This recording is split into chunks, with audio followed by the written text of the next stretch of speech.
Electronic media print media మిత్రులందరికీ కూడా పేరు పేరున నమస్కారాలు తెలియజేస్తా ఉన్నాను. యావత్ తెలంగాణ ప్రజలకి తెలవాలని ఒక బాధ్యత గల శాసనసభ్యునిగా ఆడికి చెల్పూర్ హనుమాన్ టెంపుల్ కి లా అండ్ ఆర్డర్ ప్రాబ్లం అవుతుంది, దయచేసి మీరు పోవద్దు అని పోలీసు వాళ్ళు చెప్తే చట్టాన్ని గౌరవించి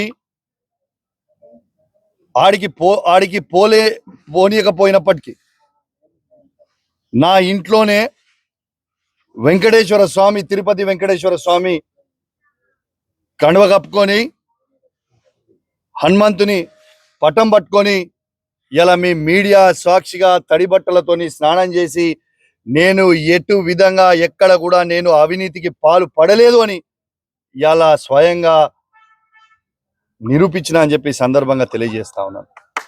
రెండోది, నేను నమ్మినంత దేవుణ్ణి బహుశా ఈ నియోజకవర్గంలోనే ఎవరు కూడా నమ్మరు కావచ్చు, అంతగానం పూజలు భక్తి దేవుని మీద నాకు ఉంటుంది. ఇలా నేను ఒక్కటే అడుగుతా ఉన్నాను పొన్నం ప్రభాకర్ గారు, మీరు అధికారంలో ఉన్నారు, మీరు సవాల్ విసిరినరు, మీ సవాల్ని నేను స్వీకరించి పోదామనే టైంలో ఈ పోలీసు వాళ్ళని పెట్టి నన్ను ఎందుకు అడ్డుకుంటున్నారని నేను అడుగుతా ఉన్నాను. మీరు నిజంగా ఇవాళ నా నీతి నిజాయితీని నేను ప్రూవ్ చేసుకున్నా. ఇవాళ ఎవరి కోసమో నీ కోసమో కాదు, ఏ ప్రజలైతే నాకు ఓటేసి నన్ను గెలిపించిండ్రో ఆ ప్రజల కోసం నా నిజాయితీ తెలవాలని ఒక ఉద్దేశంతో ఇవాళ నేను ప్రూవ్ చేసుకోవడానికి వచ్చి ప్రమాణం చేస్తా అని చెప్పి సందర్భంగా తెలియజేస్తా ఉన్నాను. నేను పొన్నం ప్రభాకర్ గారిని ఒక్కటే చెప్తా ఉన్నా, మీకు ఫ్లై యాష్ లో మీరు 100 కోట్ల అవినీతి చేసిరని నేను బహిరంగంగా చెప్పడం జరిగింది. మీరు ఎందుకు ఇయాలటి దాకా ఆ ఫ్లై యాష్ మీద మీరు స్పందిస్తలేరు? ఎందుకంటే మీరు అవినీతి చేసిరు కాబట్టే మీరు స్పందిస్తలేరా? నేను మరొక అవకాశం నీకు ఇస్తా ఉన్నాను. నిన్న చెప్పినా ఇవాళ కూడా చెప్తున్నా, మీ అందరూ రేపు నువ్వు పబ్లిక్ అవసరం లేదు, కార్యకర్తలు అవసరం లేదు, నీ కార్యకర్తలు అవసరం లేదు, పబ్లిక్ నువ్వు ఒక్కనివిరా, నేను ఒక్కనే వస్తా. నువ్వేం పెద్ద సీనియర్ ఏం కాదు, నువ్వు ఫస్ట్ టైం ఎమ్మెల్యే, నేను ఫస్ట్ టైం ఎమ్మెల్యే, ఇద్దరం కలిసి పోదాం. నువ్వు ఈ 100 కోట్ల అవినీతి చెయ్యలేదని ప్రమాణం చేయి, నేను నీకు బహిరంగంగా క్షమాపణ చెప్తా. ప్లస్ నువ్వు ఫ్లై యాష్తో పాటు ఓవర్లోడ్ లారీలను ఎందుకు ఆపుతలేరు? ఆ ఓవర్లోడ్ పోయే లారీలో నాకు ₹1 కూడా నేను తీసుకోలేదు, నాకు సంబంధం లేదు అనేది నువ్వు ప్రమాణం చేయాలి. ట్రాన్స్పోర్ట్ మినిస్టర్గా నువ్వు ప్రమాణం చేస్తే నేను క్షమాపణ చెప్తా. ఓవర్లోడ్ లారీలు పోతలేవు అని చెప్పే ధైర్యం నీకు ఉందా? రెడ్ హ్యాండెడ్ గా నా దగ్గర ఉంది, నేను చూపిస్తా.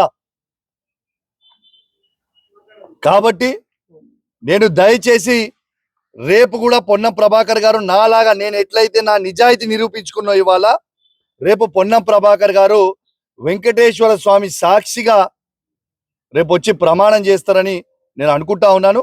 రేపు నేను మాత్రం ఖచ్చితంగా అపోలో టిటిడి వెంకటేశ్వర స్వామి టెంపుల్ దగ్గరికి నేను ఖచ్చితంగా పోతాను. రేపాడ నీకోసం 11 గంటలకి వెయిట్ చేస్తాను. మీరు ఖచ్చితంగా వస్తారని ఆశిస్తా ఉన్నాను. ప్రభుత్వం మీదే, పోలీసు వాళ్ళతో నన్ను అరెస్ట్ చేపియొద్దు, మీరు కూడా అరెస్ట్ కావద్దు. మీరు ఎందుకంటే ప్రభుత్వం మీరే, మంత్రి మీరే, ఏం లొల్లి లేదు. మొత్తం సెక్యూరిటీ పెట్టు, అందరినీ సెక్యూరిటీ పెట్టుకొని మన ఇద్దరమే పోయేసొద్దాం. టెంపుల్ లోపలికి పూజారీలు ఉంటారు, ఆడ పోయేసొద్దాం. తడి బట్టలు ఇద్దరం ఆడనే గుడిలోనే స్నానం చేద్దాం, ఇద్దరం లోపలికి పోయి ప్రమాణం చేద్దామని తెలియజేస్తా ఉన్నాను. నేను సిపి గారిని ఇంకొకటి కూడా కోరుతా ఉన్నాను. పాపం పోలీసు వాళ్ళు ప్రజల భద్రత కోసం ఇలా సెక్యూరిటీ విధిస్తే సెక్యూరిటీ ఆడ చేసిరు, దీని లా అండ్ ఆర్డర్ ప్రాబ్లం అవుతుంది అని అంటే, ఇప్పుడే నేను ఒక వీడియో చూసిన సోషల్ మీడియాలో, ఒకసారి ఆ వీడియో చూడండి.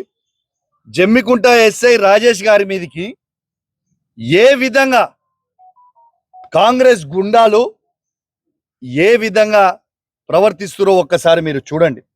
నేను దయచేసి సిపి గారిని కోరుతా ఉన్నా, డీజీపీ గారిని కోరుతా ఉన్నాను, ఒక్కసారి మీరు చూడండి ఎస్ఐ గారి మీదకి ఎట్లా ఎగబడుతున్నారో. ఖచ్చితంగా కొట్టనికే పోతున్నారు ఎస్ఐని. నేను డీజీపీ గారిని, సిపి గారిని, ఐజీ గారిని కోరుతా ఉన్నా, వెంటనే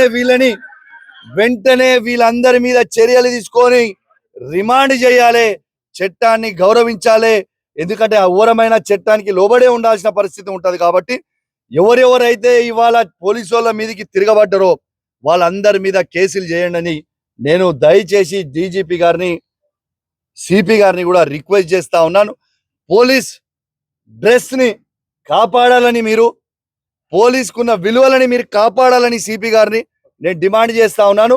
దయచేసి ఖచ్చితంగా వాళ్ళ మీద కేసులు పెట్టి అరెస్ట్ చేయాలని నేను డిమాండ్ చేస్తూ సెలవు తీసుకుంటా ఉన్నాను. జై తెలంగాణ, జై కేసీఆర్.